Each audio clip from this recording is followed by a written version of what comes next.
Testing, testing. Can you hear me? Hello? I can hear you. Can you hear me? I can hear you. Let's go. Cool. Let's go. Whew, what a week it has been. Truly. I'm Alex. And I'm Emily, and welcome to What a Week Show. You want it, we got it. We're bringing you the top news and pop culture stories you need to be in the know. Let's go. Okay, so last week was all about the Democratic National Convention, but this week, the Republican National Convention took place. So notable speakers included, of course, Donald Trump, Mike Pence, Melania, and basically every other Trump you could possibly think of, besides Mary Trump, Ben Carson, and Alice Marie Johnson. You know, I thought this was super interesting to note that in his nominee acceptance speech, Trump mentioned Biden by name 41 times, whereas at the Democratic National Convention, Biden didn't mention Trump by name once.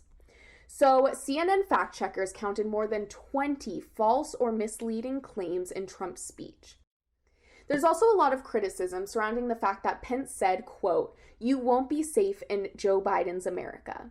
But to quote a tweet from Ronald Klain on Twitter, he said, "More Americans have died in the past 4 months in Donald Trump's America than any 4-month period in U.S. history."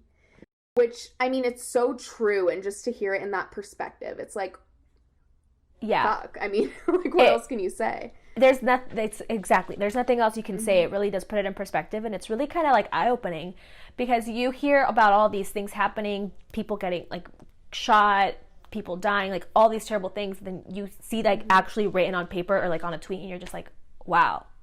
Yeah, definitely. I know there's this crazy photo that PBS NewsHour had reposted on their Instagram, and it's just people with signs that it says Trump failed and 170,000 plus have died. And you can just see in the background like the fireworks from the Republican National Convention. And it's That's like powerful. just seeing that juxtaposition. It's like it's so crazy. It puts it in such perspective. And I think it's really interesting that the Democratic National Convention, you could tell they were kind of trying to appeal to that unity and appeal to that bringing people together and kind of appeal to that swing voter, whereas the Republican National Convention was not like that.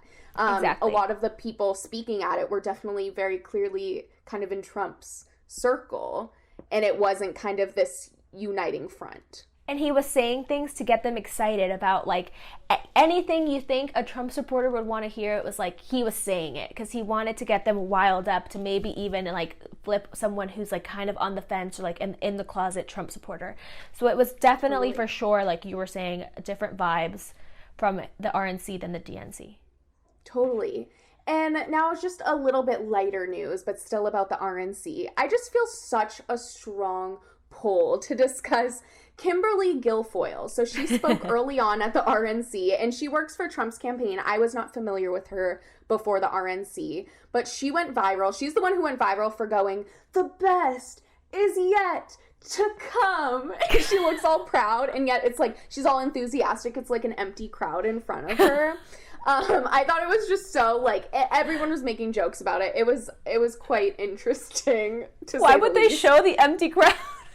That's what I'm saying. I'm like, shown it.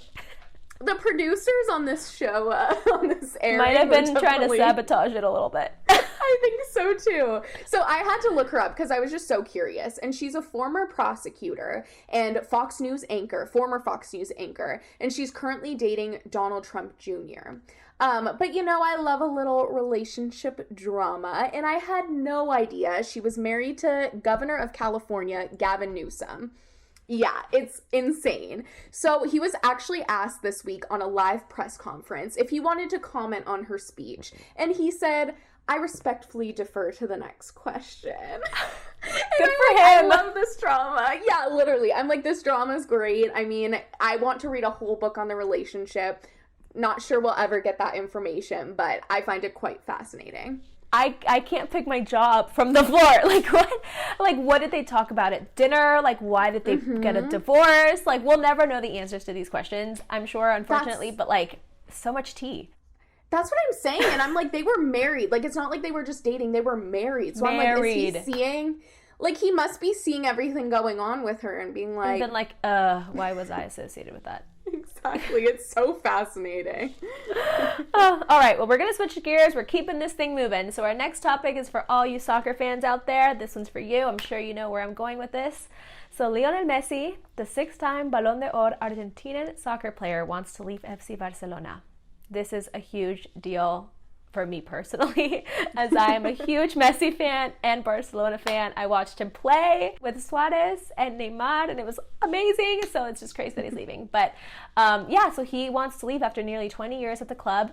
For those of you who aren't soccer fans, this is like a big deal. This is huge. Messi is arguably one of the best, if not the best, soccer players in the world.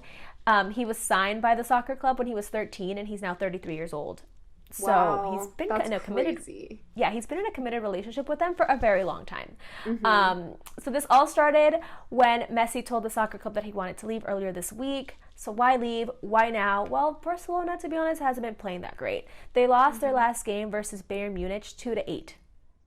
Wow. That means Bayern scored 8 goals on them while Messi was playing. This is unheard of. It's embarrassing. It's just like shocking because Barcelona for years was one of the best soccer teams in the world thanks to its amazing team with Messi and Andres Iniesta and Javi Hernandez and Luis Suarez, Neymar, like just a great powerhouse. And to know that like it went from such the top that it could be to this, it's just like honestly mind-blowing. Wow. So Messi hasn't officially come out with the reason that why he wants to leave, but it's been said that it's because Barcelona isn't doing that great and because he's been butting heads with the board several times recently. So where is he going? That is still kind of up in the air. So first of all, Barcelona has to agree to let him leave. There is a clause in his contract that says he could leave. Unsure if they're going to let him, unsure if how much money it's going to cost to trade him. They also could come into an agreement. I mean, Messi has obviously he said he wants out, but who knows? They could come out with an agreement today or tomorrow and say like, you know what, he'll stay for another season or whatever. So a lot of things are up in the air. It's a developing story. However, there has been speculation that he wants to go to Manchester City if he were to leave, and Manchester City wants him. They are willing to pay a lot of money. That's so insane. I mean, would this move make sense to him? Do you see this? I do. I mean, I understand why he wants to leave. Like, them losing so bad, it's just such a bad reflection of him. Like, how could the best soccer player in the world be on a team that got 8 goals scored on them? You know, like, when you're the best in the world, you want to be playing for the best team. And I think right now he's not playing for the best team, and it sucks. Like, who wants to lose? And he's butting heads with the board. It's kind of just like, why stay? And I think if he left, he would only be at the team wherever he went for, like, 2 years, and then he'd probably go to another team that's like not as well known and just like kind of start retiring. Totally. But like I said earlier, Messi hasn't officially announced or said why he's leaving FC Barcelona, but sources told ESPN that he will speak out about the reasons of his possible departure. He might not leave, he could, up in the air, we don't know yet, but he will say something very soon, it looks like. I mean, I know nothing about sports, but 20 years spent in one, I can't even imagine. Like, they got him from when he was a child, they flew him out, and they put him in all the training camps when he was 13, and he just grew up with the team. Yeah, God, I had no idea. I had no idea people that young even played on, like, teams like this big of teams. That's insane. Well, they have like their training camps and like their little league kind of team to like get them to be the great player. So he was on that, and then when he was of age, I guess you could say, he actually started playing on the team. So yeah, it's freaking insane.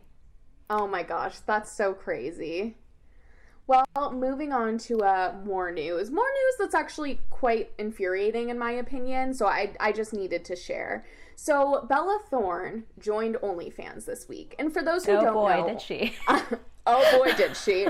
So for those who don't know, OnlyFans is a subscription-based service where creators can earn money and earn tips from people who subscribe to their content. So it's gotten a lot of attention from just kind of a pop culture standpoint. Yeah. But I think it's so important to note that this is an important platform for sex workers to use, especially those who maybe lost their jobs and can't like go out in person due to the pandemic. Yeah.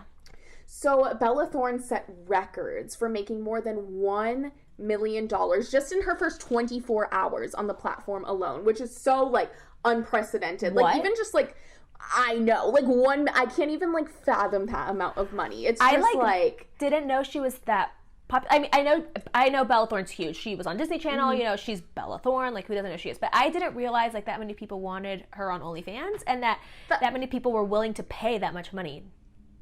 That's what I'm saying. I totally agree with you. Listen, I will say I've never been the biggest Bella Thorne fan, if I'm being honest. Like, even in her Shake It Up days, I was not. I knew Zendaya was a true star. But news came out that she did this to make a movie with director Sean Baker. And this was apparently research for her role. I'm confused as to why actual sex workers weren't consulted and paid, but, you know, whatever. So then we find out the reason Bella Thorne made so much money. Yeah, $1 million worth of this. This is how she got the money. She charged $200 to people for pay-per-view, which is like an option they have on there. Pictures of her naked in bed. That's what she promised people. But it was all just a lie. So people didn't get their naked photos. She scammed people. So a ton of people started requesting refunds. And because of that, OnlyFans is changing their rules.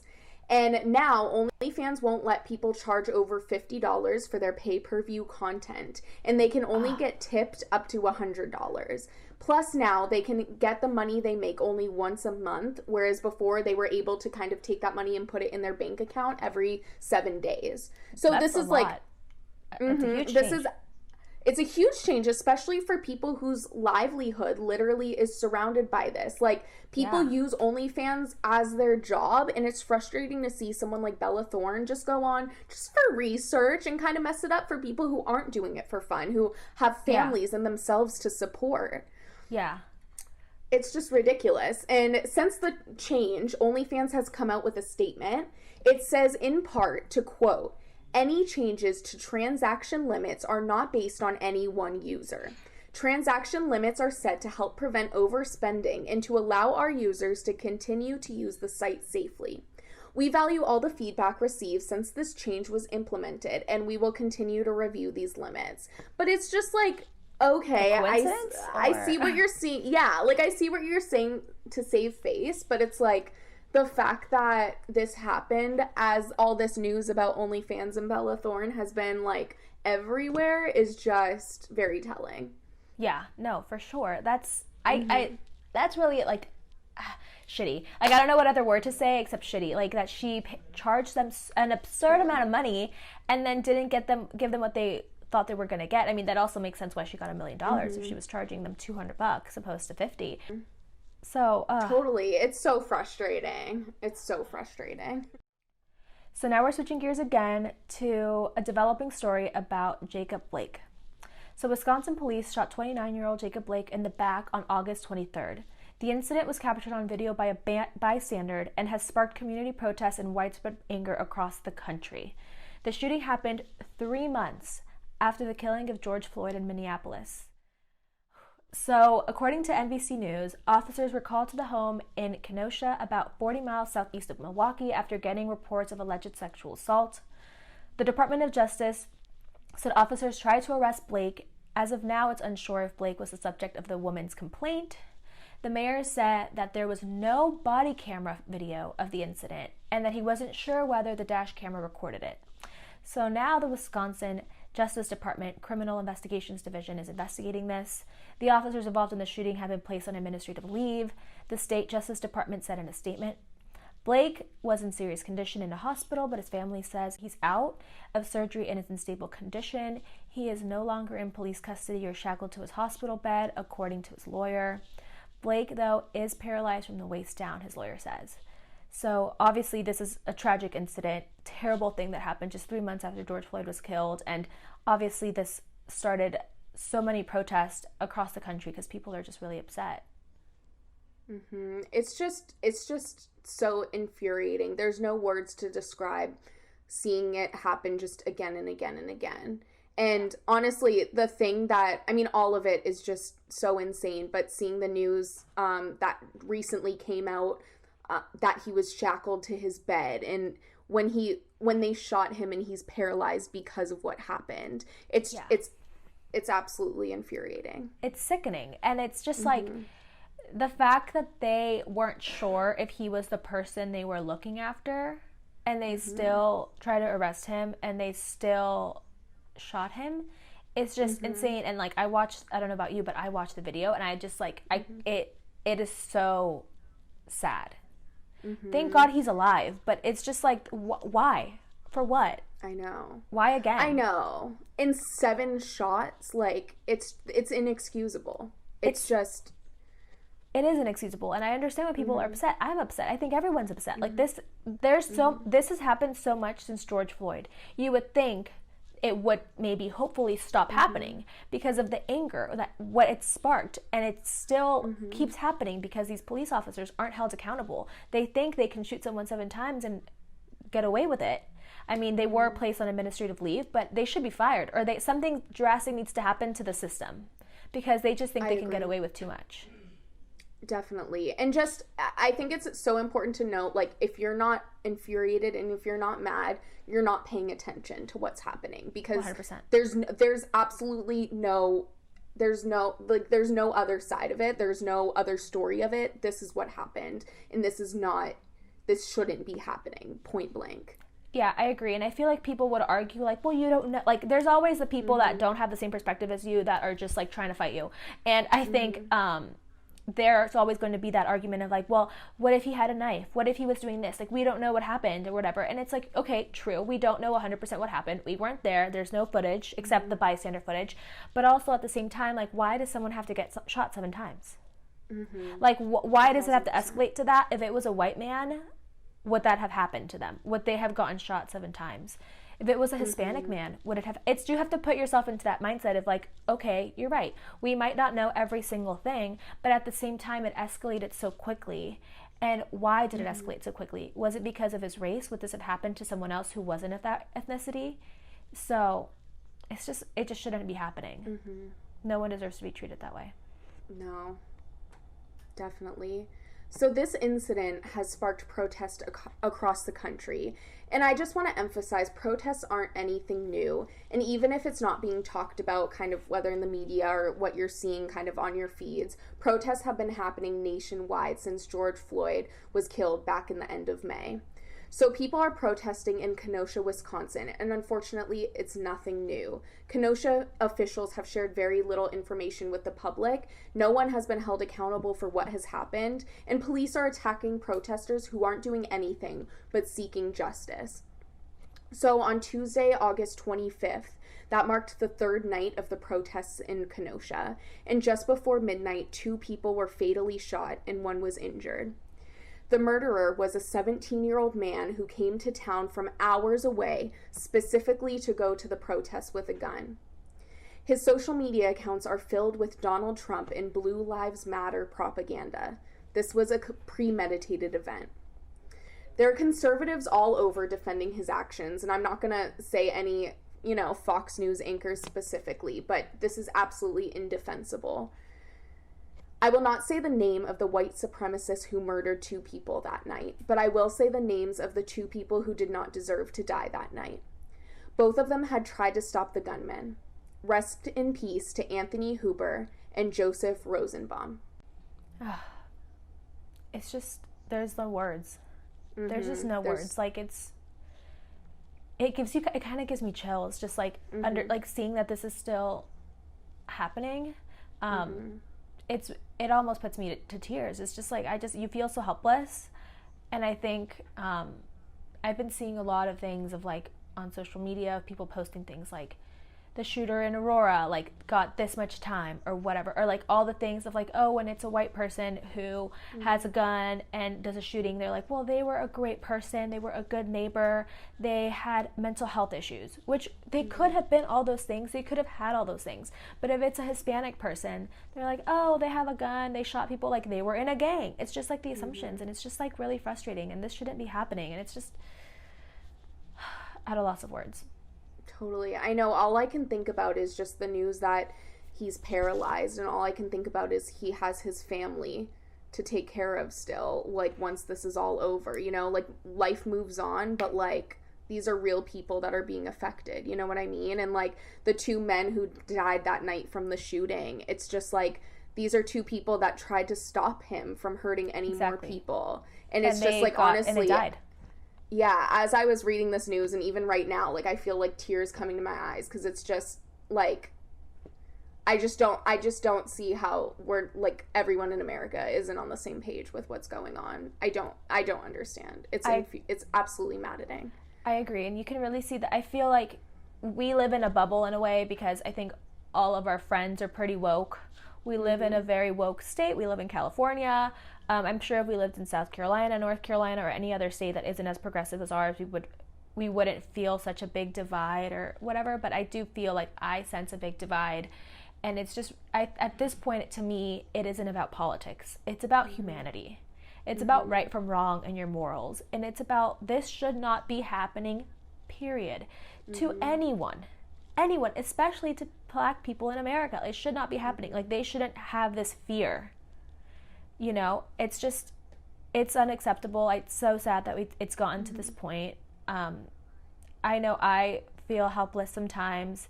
I don't know if you feel helpless sometimes, or like there's just not enough you can do, but there is so much we can do. I think we, the youth, everyone in America has such a big voice, and when we use our voice and unite our voices, we have such a strong impact. Look at all the Black Lives Matter protests that happened across the country after George Floyd.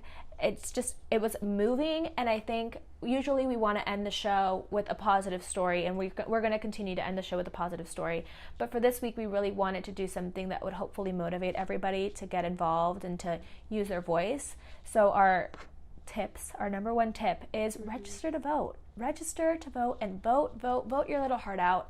That's the fastest way we can make a lasting difference. It is not very difficult to vote or to register. It's also not very difficult to vote if you get a mail-in ballot, which I recommend you all do, and especially because the election's coming up November 3rd, in case you were wondering.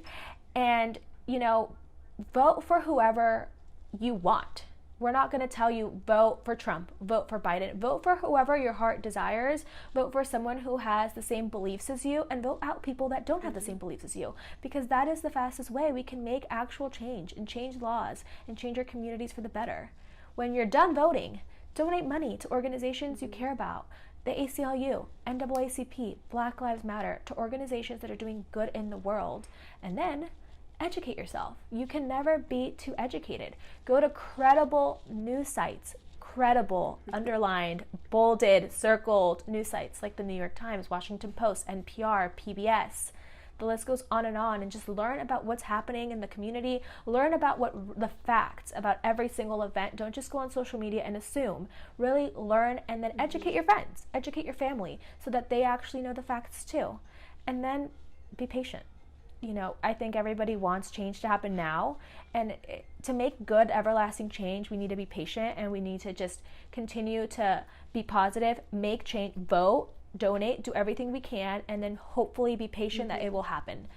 And that, you know, just keep fighting the good fight, keep being positive, and just spreading happiness and just being a good person.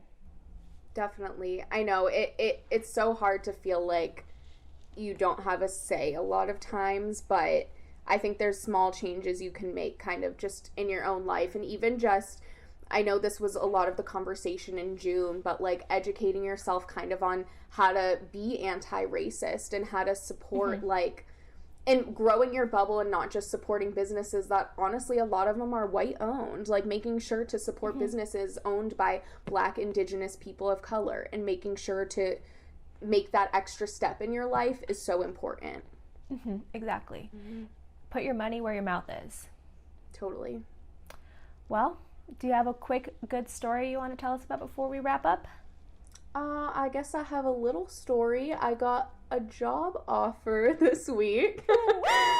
So that's a little good story. It feels so weird to pivot into good news. Yeah, but that is pretty great. How about you? I mean, it's good to celebrate your achievement, and you're going to kill it at your new job. So that's amazing. My good news is I'm just really happy to still be doing this with you, and to be able to do something that we both love, and hopefully people learn. And it's been a great day today. I had the day off, and so it was just great, kind of relaxing and doing things that make me happy. So I hope everyone else continues to do things that will make them happy. I agree. And for next time, make sure to send in your happy stories of the week so we can share them at the end. Yes. And that'll do it for episode 2 of What a Week Show. Woo! Woo! Thank you all for listening. And don't forget to follow us on social. Yes, we're at What a Week Show on Instagram. On Twitter, just add a little underscore at the end. We're there too. Yep. And we'll talk to you all next week. Thank you so much. Bye. Thank you. Bye.